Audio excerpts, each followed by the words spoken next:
নবী আরবি মুহাম্মদুর রাসূলুল্লাহ সাল্লাল্লাহু আলাইহি ওয়াসাল্লাম বলেন, তিন ব্যক্তি এমন রয়েছে যে তিন ব্যক্তি অনেক আমল করেও জাহান্নামে যাবে।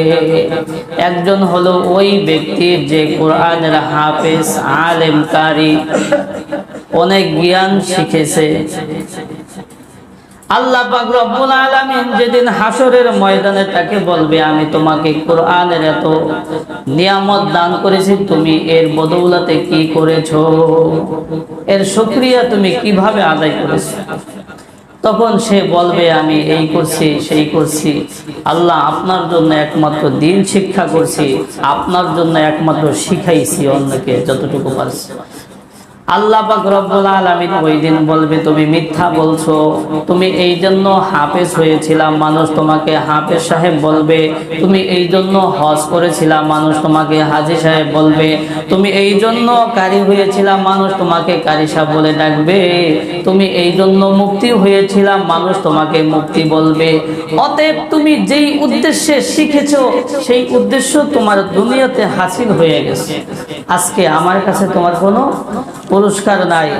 আল্লাহ পাক রব্বুল আলামিন ফেরেশতাদেরকে নির্দেশ দিবেন যে তাকে উপর করে টেনে জাহান্নামে নিয়ে যাও। দ্বিতীয় হলো ওই ব্যক্তি যেই ব্যক্তি আল্লাহর দ্বীনকে, আল্লাহর এই দুনিয়ায় বুলন্দ করার জন্য নিজের জীবনকে উৎসর্গ করে দিয়েছে, শহীদ।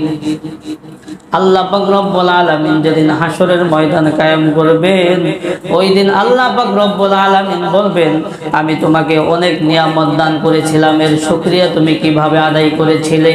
ওই ব্যক্তি বলবে, ইয়া রব্বুল আলামিন, আমি আপনার জন্য, আপনার দ্বীনকে, আপনার এই দুনিয়াতে বুলন্দ করার জন্য আমার জীবনকে উৎসর্গ করে দিয়েছি। আল্লাহ পাক রব্বুল আলামিন বলবে, তুমি মিথ্যা বলেছো, তুমি এই জন্য শহীদ হয়েছিলাম, মানুষ তোমাকে শহীদ বলবে, মানুষ তোমাকে বাহবা দিবে। অতএব সেটা বলা হয়ে গেছে, আজকে আমার কাছে তোমার আর কোনো পুরস্কার নাই। আল্লাহ পাক হুকুম দিয়ে দিবে যে তাকে টেনে জাহান্নামে নিয়ে যাও।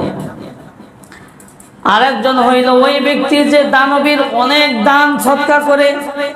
আল্লাহ পাক রব্বুল আলামিন যেদিন হাসরের ময়দানে বলবেন, আমি তোমাকে এত নিয়ামত দান করেছি, এর শুকরিয়া তুমি কিভাবে আদায় করেছিলে? ওই ব্যক্তি বলবে, ইয়া রব্বুল আলামিন, এমন কোন ক্ষেত্র নাই যেখানে দান করলে আপনি খুশি হবেন আর আমি সেখানে দান করি নাই। আল্লাহ পাক বলবে, তুমি দান করেছো ঠিকই, কিন্তু আমার জন্য করো নাই। মানুষ তোমাকে দাতা বলবে, দানবীর বলবে, মানুষ তোমার পিছনে পিছনে ঘুরবে, মানুষ তোমাকে হুজুর হুজুর বলবে, মানুষ তোমাকে সবসময় সালাম দেবে, সম্মান করবে। এই জন্য তুমি কি করেছিলা? দান করেছিলা। অতএব সেটা হয়ে গেছে, তুমি যেই উদ্দেশ্যে করেছিলা সেই উদ্দেশ্য হাসিল হয়ে গেছে। অতএব আজ আমার কাছে তোমার কোনো কি নাই, পুরস্কার নাই।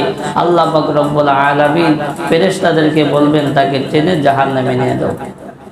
আচ্ছা বলেন তো, এই যে তিনটা জিনিস,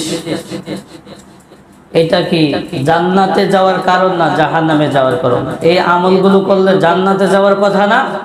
জান্নাতে যাওয়ার কথা। কিন্তু জান্নাতে কেন যাইতে পারবে না? আমলগুলোর মধ্যে ইখলাস না থাকার কারণে, দুনিয়াবি কোনো উদ্দেশ্য থাকার কারণে। বুঝাচ্ছে? এই জন্য আমলের মধ্যে দুনিয়াবি কোনো উদ্দেশ্য থাকতে পারবে না। আমলটা করতে হবে শুধুমাত্র কেবলমাত্র আল্লাহ তাআলারই জন্য। আল্লাহ পাক রব্বুল আলামিন বান্দার অন্তর দেখে দেখে বিচার করবেন।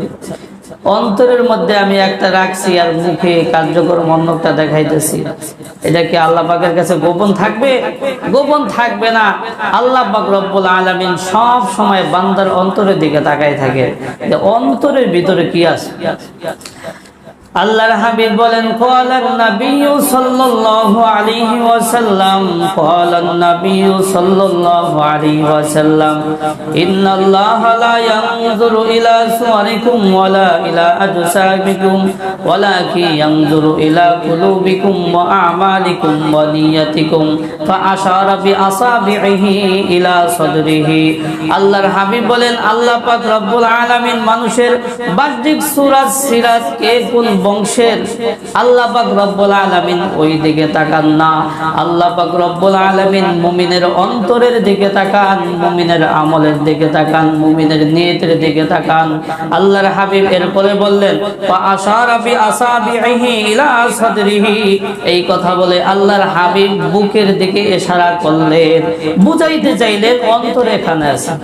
বুঝাচ্ছে? অতএব এটাকে স্বচ্ছ রাখার সবাই চেষ্টা করো। অন্তর এখানে থাকে এটা বুঝাইতে চাইলেন যে তোমরা এটাকে স্বচ্ছ রাখো। এর ভিতরে যদি কোনো গরমিল রাখো তাইলে আর উপায় নাই।